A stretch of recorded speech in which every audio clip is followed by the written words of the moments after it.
शिद भाई अल्लाह का शुक्र है, अल्लाह ने काफ़ी बर्ड दिए। जैसे कि आपने देखे हैं, मैं लव बर्ड ब्रीड करवा रहा हूँ, बजरीगर करवा रहा हूँ, उसके अलावा कॉकटेल करवा रहा हूँ, फिंचीज करवा रहा हूँ, डव करवा रहा हूँ। अब रिसेंटली वो आइडियल बनाते हैं अपना एलोन मस्क को, बिल गेट्स को, वारन बफेट को। कोई हज़रत अब्दुर्रहमान बिन औफ को अपना आइडियल नहीं बनाता। हज़रत अब्दुर्रहमान बिन औफ की ये खासियत थी कि अगर उनके माल में ऐब होता था वो अपना माल ऐब समेत बेचते थे, यानी अपने माल का ऐब बता के बेचते थे कि मेरे माल में ये गलती है।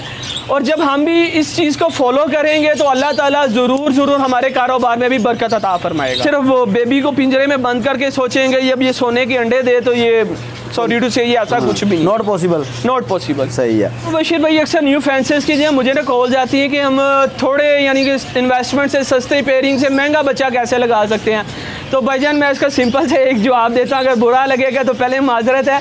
आप बजरी से मकाओ का बच्चा नहीं निकाल सकते और मकाओ से बजरी का बच्चा नहीं निकलवा सकते। आप 600 वाला बजरी लगाएंगे वो 600 वाला बच्चा देगा, अगर 2 लाख वाला पेड़ लगाएंगे तो वो 2 लाख वाला ही बच्चा देगा। बशीर भाई आपके जो सवाल है ना बड़े चुटकी काटने वाले भी हैं कुछ, और कुछ बड़े मीठे भी हैं और कुछ बड़े कड़वे भी हैं। तो आपके सवालों के जवाब थोड़े डिटेल में भी हैं, थोड़े शॉर्ट में भी हैं। आपने जितने भी सवाल पूछे और कोशिश की, मैंने बताने की भी कोशिश की, और हो सकता है कुछ भाइयों के इससे इख्तलाफ भी हो और कुछ भाइयों के मेरी बातें बहुत पसंद भी हैं। जी मुबशिर भाई ये काम बहुत अच्छा है और मैं हर किसी को दावत दूंगा इस काम में, स्पेशली उन लेडीज़ के लिए जो हाउस वाइफ है, उनके लिए तो ये बहुत ईजी टास्क है और वो एक कमरे से ये काम स्टार्ट कर सकती हैं। बिस्मिल्लाहिर्रहमानिर्रहीम। अस्सलाम वालेकुम नाज़रीन, आपका मेज़बान बशर अली आपकी खिदमत में हाज़िर है। और आज हम आपको एक नहीं, 2 नहीं, 3 किस्म के बर्ड भी दिखाएंगे और उनकी फिजिबिलिटी भी बताएंगे और उनकी मालूमात A to Z देंगे। तो हमारे साथ भाई मौजूद हैं, तो आइए इनसे जानते हैं जी कब से वो शौक़ कर रहे हैं, तमाम तर मालूमात उनसे जानते हैं जी। ये शुरू करने से पहले आपसे गुजारिश है कि आप ये चैनल को सब्सक्राइब कर लें ताकि हर आने वाली नई वीडियो का नोटिफिकेशन आपको बर वक्त मिलता रहे। अस्सलाम वालेकुम। वालेकुम अस्सलाम। बशीर भाई क्या हाल चाल है? अल्हम्दुलिल्लाह। प्यारे भाई आपका बहुत शुक्रिया, आपने हमें इनवाइट किया। तो सबसे पहले आप अपना तारफ़ करवाइएगा। जी मुबशिर भाई बहुत बहुत शुक्रिया आपके आने का, आपने मुझे टाइम दिया, आपने अपने कीमती वक्त में से मेरे लिए वक्त निकाला। अल्लाह ताला आपको जज़ाए खैर अता फरमाए। आमीन जी आमीन। जी मेरा नाम चौधरी अहमद है और मैं रिसेंटली कुछ अरसे से कमर्शियली बर्ड ब्रीड करवा रहा हूँ। अप्रोक्सीमेटली मुझे 3 साल हो गए प्रोफेशनली ब्रीड करवाते हुए। जी। इससे पहले जब से ये शौक़ स्टार्ट होता है, आपको भी पता है ये बचपन से शौक़ होता है, हर बंदे का शौक़ होता है। बिल्कुल इसी तरह हर बंदे का बचपन से शौक़ होता है और आप उसको ब्रीड करवाते करवाते स्टेप बाय स्टेप एक नेक्स्ट लेवल तक आते हैं। मेरा भी इसी तरह एक जर्नी है। बचपन से शौक़ था बर्ड का, लेकिन लास्ट 3 to 4 ईयर से मैं प्रोफेशनली इसको ब्रीड करवा रहा हूँ। आप हमें ये बताएं, माशाल्लाह से रंगारंग के बर्ड आपके पास लगे हैं, देखने में भी माशाल्लाह से बहुत खूबसूरत हैं। अल्लाह ताला की बहुत प्यारी मखलूक अल्लाह ताला ने बनाई हुई है। बिल्कुल जी, जो बंदा देखता है उसके दिल को भा जाते हैं माशाल्लाह से। बिल्कुल ऐसे है। तो अल्लाह पाक इसमें आपको तरक्की दे और माशाल्लाह से आप अच्छा काम कर रहे हैं और ये बर्ड का काम वैसे भी माशाल्लाह से बहुत प्यारा है। बिल्कुल जी। तो आप इनको कैसे ब्रीड करवाते हैं, कैसे इनकी ब्रीड ली जाती है और कमर्शियली बर्ड होता क्या है? मुबशिर भाई 2 तरह के बर्ड जो हैं वो मार्केट में इन होते हैं। एक ऐसे बर्ड होते हैं जो शेड टू शेड सेल होते हैं, जो ब्रीडर टू ब्रीडर सेल होते हैं। उसमें जैसे एग्जीबिशन बजरीगर्स आ गए, ये ब्रीडर की पेडिग्री और उसकी क्वालिटी पे डिपेंड करता है कि ये बर्ड कितने का है। अब आप मार्केट से यही एग्जीबिशन बर्ड लेने जाएंगे, वो बर्ड आपको मेरे ख्याल अप्रोक्सीमेटली कोई 8,000 का भी मिल जाएगा। और जब आप यही बर्ड किसी पेडिग्री वाले या अच्छे ब्रीडर से लेने जाएंगे या इम्पोर्टेड ब्रीडर से लेने जाएंगे तो यही बर्ड आपका अप्रोक्सीमेटली 1 लाख तक चला जाता है एक बर्ड की प्राइस। सही है। और उसके अलावा जो 2 टाइप के बर्ड हैं जो मैं ब्रीड करवा रहा हूँ, मैं 2 टाइप के बर्ड करवा रहा हूँ। मेन फोकस मेरा कमर्शियली बर्ड है, जिसमें ऐसी आइटम होती हैं जो हॉट आइटम्स हैं, जिनको हम demanding item, most demanding item बोलते हैं, जो एट अ टाइम मार्केट में अवेलेबल होती हैं। और उसके लिए आपको ज़्यादा तगो-दो करनी नहीं पड़ती सेल के लिए, बस आप उनको ब्रीड करवाएं और किसी भी मार्केट जाके सेल कर दें, इजीली वो सेल हो जाती हैं। अच्छा अहमद भाई, कमर्शियल असल जो है ना लफ्ज़, वो हर बंदे की समझ में नहीं आता। कुछ लोग पढ़े लिखे हैं, कुछ लोग अनपढ़ भी होते हैं, बेचारे नहीं पढ़े लिखे, उनको पता नहीं था यार कमर्शियल बर्ड क्या होता है। तो कमर्शियल बर्ड क्या होता है, कौन सा होता है? भाई जो कमर्शियल बर्ड है ना, कमर्शियल बर्ड को मैं इस टर्म से फॉलो करता हूँ कि जैसे आपकी एक सिंपल एग्जांपल देता हूँ आम इंसान के लिए जो समझ अभी में समझाएं ताकि पता चल सके। जैसे CD70 एक होंडा की है और एक हायाबुसा है यामाहा की। हायाबुसा एक हैवी बाइक है और एक CD70 एक आम इंसान की सवारी है। जी जी। आप CD70 एक शोरूम से परचेज करते हैं, आपको जब तक उसकी ज़रूरत होती है आप उसको इस्तेमाल करते हैं, बाद में आप उसको सेल कर देते हैं इजीली मार्केट में जाके। इन हो जाती है, फौरन से पहले सेल हो और जाती है। जैसे हैवी बाइक है हायाबुसा है वो, हाँ। हायाबुसा को आप किसी भी ये CD70 वाली दुकान पे जाके सेल नहीं कर दूर ही सकते। ले जाओ इसको। वो ना तो परचेज करेगा, अगर वो परचेज भी करेगा तो वो इतनी उसकी वैल्यू नहीं आपको देगा जो उसकी असल वैल्यू होगी। बिल्कुल ठीक है। ये दो डिफरेंट जो आम इंसान के समझने में है। नहीं, बिल्कुल ऐसे ही है। अब जैसे कुछ मुटेशंस हैं लवबर्ड में भी, बजरीगर में भी। लवबर्ड के अगर मैं एग्जांपल दूं, आपका कोमो लटीनो है रोजी कोली में, उसके बाद लटीनो पसनाटा रेड है, ये अल्बाइनो रेड है, ये अल्बाइनो ब्लैक है, ये हॉट आइटम्स हैं। अब आने वाले फ्यूचर में हो सकता है पार ब्लू और पार ब्लू स्प्लिटिनो या क्रीमिनो भी आपकी मार्केट आइटम बन जाए। वो फ्यूचर डिपेंड करेगा फ्यूचर में क्या होता है। अदरवाइज ये बर्ड जो है वो आने वाले वक्त में बताएंगे कि ये कमर्शियल बनते हैं कि सादे बनते हैं। अगर ये कमर्शियल बर्ड रहेंगे तो जी इसी तरह CD70 की तरह होंगे, जो जाते ही आप आराम से उनको सेल कर सकेंगे। हर बंदा जो आम इंसान है, जिस तरह कोई नया फैंसियर है या नया इस बिज़नेस में आना चाहता है, इसको इजीली ब्रीड करवा सकता है और इसके लिए सेल करना कोई मुश्किल काम तो नहीं है। जी बिल्कुल, इसलिए तो इनको कमर्शियल बर्ड का नाम दिया जाता है। ये कमर्शियल का मीनिंग ये है कि जो रनिंग में हो बर्ड, जो इजी टू ब्रीड हो, इजी टू ब्रीड हो, और वो ब्रीड हो कि इधर पाकिस्तान के एटमॉस्फेयर में बड़ा सुलझ गया हो और जो डिमांड में भी हाई हो, जिसको आपको बेचने में कोई ज़्यादा प्रॉब्लम ना हो। आप फेसबुक पे ऐड लगाएं, मार्केट में ले जाएं, जहाँ मर्जी OLX पे ऐड लगाएं, इजीली आपका बर्ड जो है ना वो सेल हो जाना चाहिए। जो बर्ड लगे हुए हैं, कौन कौन से बर्ड लगे हुए हैं, कितनी मोटेशनें लगी हुई हैं और आप कैसे इनको डील करते हैं? मुबशिर भाई, अल्लाह का शुक्र, अल्लाह ने काफ़ी बर्ड दिए। जैसे कि आपने देखे हैं, मैं लवबर्ड ब्रीड करवा रहा हूँ, बजरीगर करवा रहा हूँ, उसके अलावा कॉकटेल करवा रहा हूँ, फिंचीज करवा रहा हूँ, डव करवा रहा हूँ, अब रिसेंटली कन्योर्स भी ब्रीड करवा रहा हूँ। यानी कि 4-5 स्पीशीज़ के बर्ड में एक ही शेड में ब्रीड करवा रहा हूँ, इकट्ठा कर रहा है। और अल्हम्दुलिल्लाह मेरे पास हर बर्ड की ब्रीड आ रही है। हर बर्ड की साइकी अलग है, उसका बिहेवियर अलग है, उसका फीड रिक्वायरमेंट उसकी अलग है, और उसकी जो नेचर है वो अलग है। सिर्फ ये है कि आपको हर बर्ड को समझना पड़ता है इसकी रिक्वायरमेंट क्या है, तो वो इजीली ब्रीड हो जाता है। सही है। कोई इतना डिफिकल्ट या रॉकेट साइंस नहीं है। बर्ड ब्रीड करता है लेकिन वो अपनी मर्जी से एक मैच्योर होने के बाद उसकी इन्वायरमेंट पे डिपेंड करता है और उसको अच्छी जगह दी जाए, अच्छी जगह दी जाए। ये सबसे ज़्यादा इंपॉर्टेंट, आपने बहुत अच्छी बात की है कि हम लोग बर्ड ले आते हैं, केज छोटा होता है, उसकी डाइट का हमें पता नहीं होता, बस बर्ड ले आए और हमने उसको हमने कहना जी हमने देखा था फलाने भाई को, अहमद भाई को देखा था यार वो इतने कमा रहा था तो हम भी क्यों नहीं कमा सकते। वो ना फिर वो ब्रीडिंग फार्मूलाज और इस तरह की चीज़ें बदलते ही जा रही हैं, गलतियां करने स्टार्ट करते हैं। वो बर्ड ने ब्रीड करनी है लेकिन अपनी मैच्योरिटी के लेवल पे आके। अब एक बर्ड की एज है 2 साल, तो उसमें 2 साल बाद ब्रीडिंग पे आना है। तो बात का हाँ, ये आपकी बात बहुत बड़ी ज़बरदस्त बात आपने की। अक्सर लोग कहते हैं जैसे कि रा भी जो तकरीबन मेरा 3 साल के बाद जो अडल्ट पेयर होता है उसके बाद ब्रीडिंग स्टार्ट करता है, तो अक्सर लोग कहते हैं भी इसको हम 2 साल का होता है या 1.5 साल का होता है तो कहते हैं ये ब्रीड नहीं कर रहा। तो इस तरह के बड़े मामला होते हैं। देखिए बशीर भाई, इसमें तो सबसे ज़्यादा प्रॉब्लम ये होती है कि जब वो चिक्स होते हैं ना दोनों, यानी कि रा के जो बच्चे होते हैं जब वो छोटी एज में हो तो वो मेल फीमेल दोनों एक जैसे लग रहे होते हैं। अच्छा, उनका पहचान नहीं हो रही होती। 2.5 साल बाद जाके मेल का रिंग आना शुरू हो जाता है, जिसको हम पंजाबी में आम ज़बान में गानी बोलते हैं। बिल्कुल। और उसकी अगर फीमेल हमारी मार्केट में मोस्टली कॉमन एक ये फ्रॉड कह लें या जो मर्जी कह लें, वो न्यू फैंसर जो होता है ना उसको छोटा पट्टा लगा के फीमेल कह के दे देते हैं ये राखी फीमेल। वो जब 2 साल बाद उसको पता चलता है कि वो ब्रीड ही नहीं हो रहा, वो तो मेल है, वो ब्रीड कैसे करेगा। ये कुछ चीज़ें हैं, टर्म्स हैं जो हमें सीखने की ज़रूरत है। अब तो काफ़ी अच्छे फैंसर्स हैं जो यूट्यूब पे बहुत अच्छा काम कर रहे हैं, बर्ड की बहुत अच्छी वीडियोस बना रहे हैं। कुछ ऐसे हैं जो रॉन्ग इन्फॉर्मेशन भी करते हैं। बिल्कुल। लेकिन आपको ये डिटरमाइन करना पड़ेगा कि आप किसको फॉलो कर रहे हैं और आपका फ्यूचर क्या है। जी बिल्कुल ऐसे ही है। तो कैसे इसे जो है ना मुश्किल से बचा जाए या इस फ्रॉड से बचा जाए? बेहतरीन हल तो ये है कि आप हमेशा बर्ड के बच्चे बाय करें, जिसको पट्ठे कहते हैं हम आम से। शेड पे जाके मेरा ख्याल हाँ मोस्टली देखें नहीं, मैं अपना जरूरी नहीं है कि मैं कह रहा हूँ कि मेरा शेड है तो मेरे से यहाँ आप जिसके पास भी है सेटअप से ब्रीड कर ले, जिस सेटअप से ब्रीड हो रही है उसके पेरेंट्स देख के रहे हैं कि उसके पेरेंट्स क्या कर रहे हैं, उसके पेरेंट्स की एवरेज अच्छी है कि नहीं है, कि उसके पेरेंट्स कमजोर तो नहीं।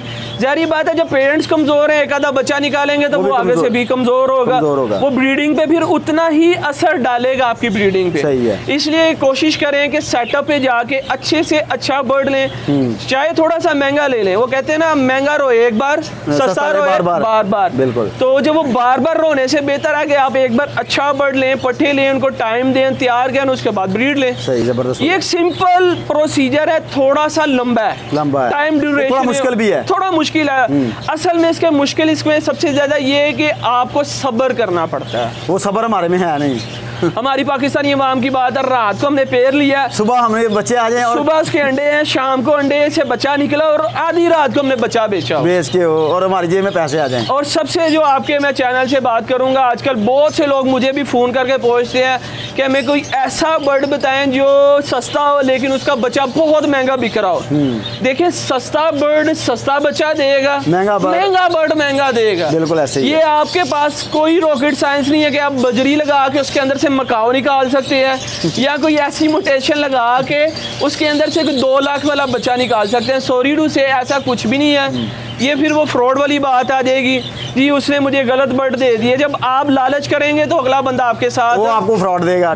बिल्कुल डेफिनेटली। सही। तो अहमद भाई अभी तक कोई ऐसी मशीन बनी नहीं है जिससे बंदा निकाल सकता हो?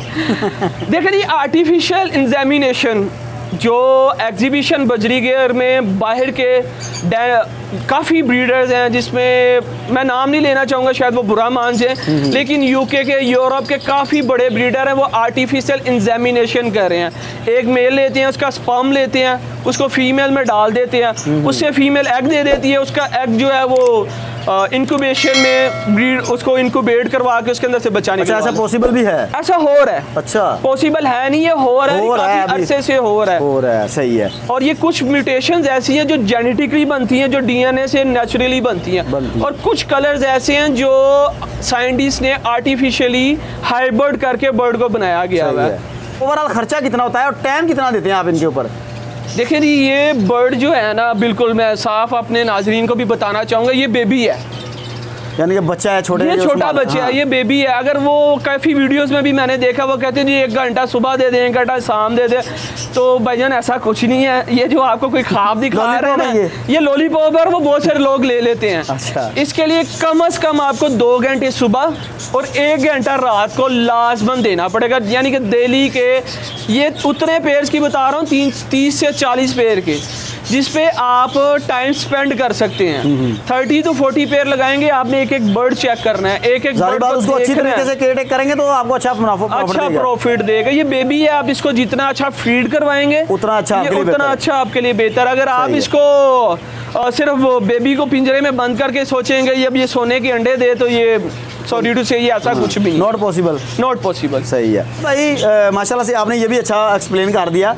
तो बहुत सारे लोग ये भी पूछना चाहते हैं या उनका ये सवाल होता है, वो कहते हैं यार पॉजिटिव पॉइंट तो हर बंदा ही बता रहा होता है, नेगेटिव भी बताया करें ना, नेगेटिव को बताता कोई नहीं है, तो आप नेगेटिव भी थोड़ा सा बताएं, इसमें कोई नेगेटिव पॉइंट भी होते हैं?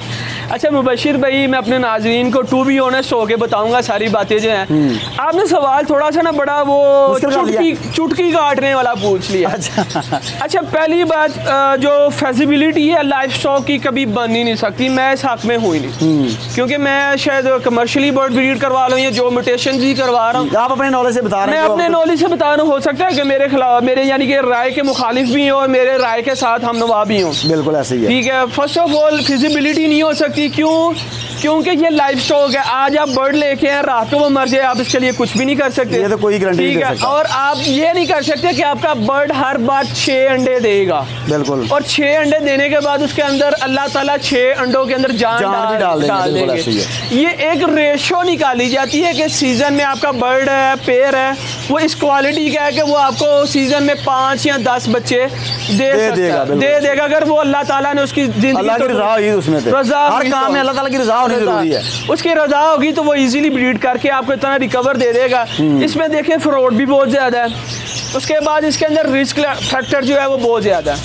मैं ये कहूँगा कि ये जो बर्ड रखने का काम है ना, ये जीदार बंदे का काम है, जिगरे वाले बंदे का काम। अगर आप जो पेश हैं और आपके पास बहुत लिमिटेड अमाउंट है और आप रिस्क नहीं ले सकते, तो फिर मैं आपको साफ जवाब दूंगा इस फील्ड में ना है, बिल्कुल है। अगर आपके पास वो अमाउंट है 2-3 लाख रुपए आपका जाया हो जाए, आपको फर्क नहीं पड़ता, तो फिर आप इस फील्ड में आए। जिससे अगर वो 3 लाख से 6 या 9 लाख बन गया तो वो तो फिर वो बिजनेस है, वो लक है आपकी। अगर आपके पास इतना हिम्मत है कि आप 2-3 लाख रुपए जाया करने की हिम्मत रखते हैं, तब आए। अदरवाइज मैं आपको कहूँगा अगर आप छोटे लेवल पे स्टार्ट करें, अगर थोड़ा सा रखें, समझ आए ठीक है, नहीं आए तो वाइंड अप कर। सही हो गया यार, बड़ा मजा आ रहा है आपकी बातें सुन के। यकीनन हमारे व्यूअर को भी मजा आ रहा है। कहते होंगे ना पहली दफा किसी बंदे के पुत्र से पाला पड़ा हुआ है। अक्सर लोग बातें, मैं सवाल पूछ रहा होता है, अक्सर लोग जवाब नहीं दे रहे होते, आगे से जवाब नहीं दे रहे होते, क्योंकि पता नहीं या तो वो बताना नहीं चाह रहे होते, या पता नहीं बता के वो हिचकिचा रहे होते हैं, या पता नहीं क्या मामला है, मुझे नहीं पता। That's all. मेरा तो काम है हमारे जो व्यूअर्स हैं उनके लिए एक अच्छी वीडियो बननी चाहिए और उनको पता चलना चाहिए कि हम क्या करें तो क्या हमें मिलेगा, क्या करेंगे तो क्या नहीं मिलेगा। बिल्कुल। तो ओवरऑल हमारा जो काम है, हमने तो भाई उनके साथ हैं, हम आपके साथ नहीं हैं। ठीक है जी। तो 50% आपके साथ भी हैं, क्योंकि आपका माशाल्लाह ये बिजनेस है, तो माशाल्लाह शौक भी आपका अच्छा है। तो ये शौक है पॉइंट ऑफ व्यू से तो माशाल्लाह से बहुत अच्छा शौक है। बिजनेस के पॉइंट ऑफ व्यू से देखा जाए तो माशाल्लाह ये बहुत अच्छा बिजनेस भी है। जी बिल्कुल। तो इसकी अर्निंग के हवाले से थोड़ी सी बात की जाए तो अर्निंग क्या कमा लेते हैं आप इसमें? अच्छा मुबशिर भाई, अब हम इसकी अर्निंग के बारे में बात करने लगे हैं। अर्निंग सिंपल और साफ लॉजिक 2 लफ्ज़ों में मैं इस सवाल का जवाब दूंगा। आप जितने लगाएंगे उतने कमाएंगे। बिल्कुल ऐसे ही। अगर आप 600 ये तो हर बंदा मेरी वीडियो में कहता है, जितने 600 रुपए वाला बजरी का जोड़ा लगाएंगे तो 600 ही बच्चे बिकेंगे, उसके 2 बच्चे बेच के 600 आएगा। आप 6 लाख रुपए वाला बर्ड लगाएंगे तो 6 लाख रुपया ही आपको आएगा। लेकिन ये मंथली इनकम नहीं होती, ये टर्नओवर होता है। यानी कि टर्नओवर का मतलब है एक क्लच होना, यानी कि बर्ड ने बच्चे से जवान होना, जवान होकर उसने अंडे दिए, उसके अंडे से बच्चा निकला, साइकिल पूरा हुआ, वो 3 महीने लगे, साल लगे, ये टर्नओवर है। उसकी हिसाब से उसने, हाँ बिल्कुल इसी तरह। इसलिए मैंने कहा ये 2 लफ्ज़ों में मैं आसानी से आपको समझाना चाहूँगा। बिल्कुल। बड़ा मज़ा आया, बड़ा यकीनन मज़ा आया वाकई। तो बड़ा आपकी शुक्रिया, आपने अच्छी बातें भी बताई। तो अगर कोई बंदा आपसे रब्ता करता है या कोई थोड़ा सा मालूमात लेना चाहता है तो कैसे रब्ता किया जाए आपके साथ? जी मुबशिर भाई, अगर मेरे साथ कोई आपका व्यूअर रब्ता करना चाहता है, फर्स्ट ऑफ ऑल वो आपका मुझे रेफरेंस देगा। मैं इन्फो टीवी का मुबशिर भाई के चैनल से आपसे रब्ता कर रहा हूँ। और सेकेंडली मेरा नंबर आप शेयर भी कर दिएगा, वैसे मैं अपने व्यूअर्स को बता भी देता हूँ। मेरा नंबर है 0323 4467 मैं दोबारा रिपीट करता हूँ, 0323 4467 सिंहपुरा लाहौर में मेरा सेटअप है। और last but not the least, मैं सिंपल एक ही कहना चाहूँगा सब व्यूवर्स को, ये काम बहुत अच्छा है, इसको ईमानदारी से करें। जो आपका बर्ड है उसको बता के दें, स्प्लिट बर्ड है स्प्लिट बता के दें, और जो बर्ड है उसको साफ बता के दें। बिक जाएगा, ये नहीं कि बर्ड नहीं बिकेगा, बिक जाएगा। लेकिन जब आप सच बता के देंगे तो अल्लाह बरकत भी देगा। हम लोग आइडियल बनाते हैं मुबशिर भाई एलोन मस्क को, बिल गेट्स को, लेकिन हम बोल करके आइडियल नहीं बनाते हज़रत अब्दुर्रहमान बिन औफ को, जो सहाबी रसूल थे और सबसे रिचेस्ट सहाबा में एक नंबर 1 पे हैं वो। हमारे सबसे रिच सहाबा हैं वो, और उनका असूल था ना उन्होंने कभी उधार दिया ना कभी उधार लिया, और अपने सौदे के ऐब कभी नहीं छुपाए उन्होंने। हाँ, जो उनके पास था वो सामने रख देते थे, और कोई ऐब होता तो वो बता देते कि मेरे माल में ये ऐब है, अगर किसी को चाहिए तो वो ले सकता है, अदरवाइज छोड़ दे। बिल्कुल, आप भी ऐसे कह रहे हैं। अल्हम्दुलिल्लाह मैं डंके की चोट पे कह सकता हूँ आपके व्यूअर्स को, सब देखने वाले को, जो मैंने बर्ड बता के दिया है अल्हम्दुलिल्लाह वही बर्ड निकला है, और अल्हम्दुलिल्लाह आज तक मेरे पास कभी किसी की कंप्लेन नहीं आई। अगर आई भी है तो मैंने उसको रिजॉल्व किया है। क्योंकि आप सबको मेरी बातें बहुत अच्छी लगी होंगी, और कुछ मुबशिर भाई ने बहुत मुश्किल सवाल भी किए हैं। हाँ। और कुछ ऐसे जो चुटकी काटने वाले सवाल भी थे। अच्छा। कई दोस्तों को मेरी बातें बहुत अच्छी लगी होंगी और कई दोस्तों को मेरी बातें बुरी लगी होंगी। जिनको अच्छी लगी उनका मैं शुक्रिया अदा करता हूं, और जिनको नहीं भी अच्छी लगी उनसे मैं माजरत भी करता हूं, और इस बात का शुक्रिया भी अदा करता हूं कि आपने मेरी राय के साथ इख्तलाफ राय रखी। और उम्मीद हर बंदे का हक है। जी बिल्कुल, हर बंदे का हक है। आप मेरी राय के साथ राय भी रख सकते हैं और इख्तलाफ खिलाफ राय भी रख सकते हैं। बिल्कुल ऐसे। और माशाल्लाह मुबशिर भाई ने बहुत अच्छे अच्छे सवाल किए और मुबशिर भाई बहुत अच्छा काम कर रहे हैं। आने वाले टाइम में अल्लाह ताला मुबशिर भाई को मजीद तरक्कियां अता फरमाए, नीयत से काम करें, अल्लाह ताला सबको कामयाब करे। सबसे रिक्वेस्ट है कि आप सब मुझे अपनी दुआओं में याद रखें। अल्लाह ताला आपके हामी और नासिर। अस्सलाम वालेकुम।